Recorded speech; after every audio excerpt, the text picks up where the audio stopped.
Assalamualaikum warahmatullahi wabarakatuh. Saya Randy Bagus Sibatullah ingin menjelaskan tentang pendudukan Jepang di Indonesia.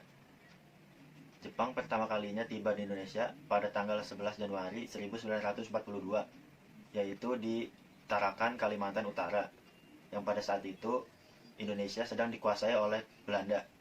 Setelah Jepang berhasil menguasai Kalimantan, pasukan Jepang langsung menginvasi Pulau Sumatera. Dan setelah mengetahui kejadian itu, pihak militer Belanda atau pimpinan gubernur Belanda langsung menyerah tanpa syarat oleh pasukan Jepang pada saat itu yang dipimpin oleh Jenderal Imamura. Setelah menyerahnya Belanda kepada Jepang, kemudian dibuatlah perjanjian Linggarjati di Jawa Tengah.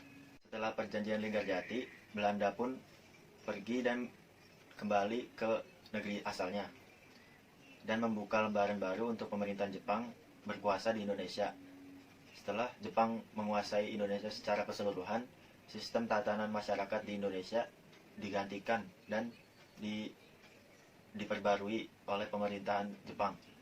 Dari mulai aspek politik, sosial, ekonomi, dan lain-lain.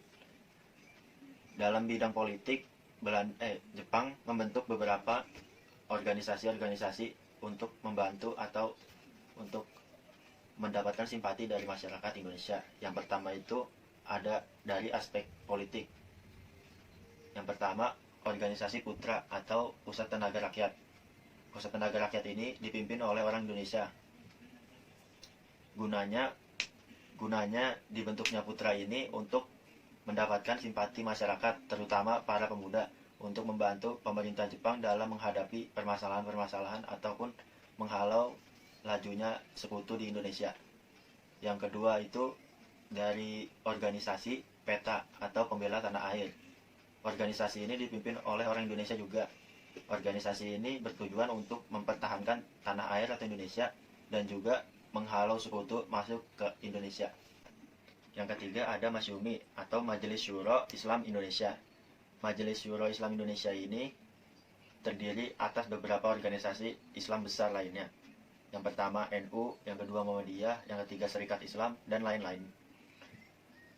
Organisasi ini dipelopori oleh Ki Haji Hashim Asy'ari dan Ki Haji Mas Mansur.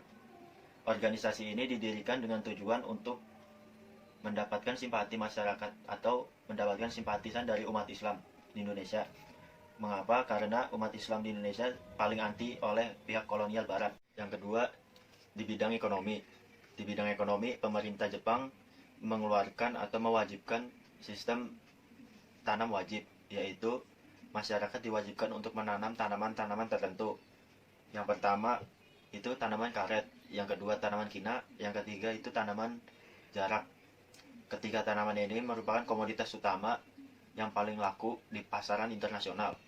Semenjak kedudukan Jepang di Indonesia, ketiga tanaman ini tidak dijual belikan di pasaran internasional, melainkan digunakan untuk kepentingan militer pihak pemerintah Jepang. Yang ketiga itu ada di bidang sosial. Di bidang sosial, pemerintah Jepang melakukan sistem tanam paksa atau romusha yang dilakukan untuk memperoleh keuntungan atau membantu pemerintah Jepang dalam menghadapi sekutu di Indonesia. Contohnya yaitu tanam paksa. Masyarakat disuruh untuk menanam tanaman secara paksa tanpa diberikan upah. Contoh yang kedua yaitu menanam sarana prasarana untuk perang bagi pemerintah Jepang.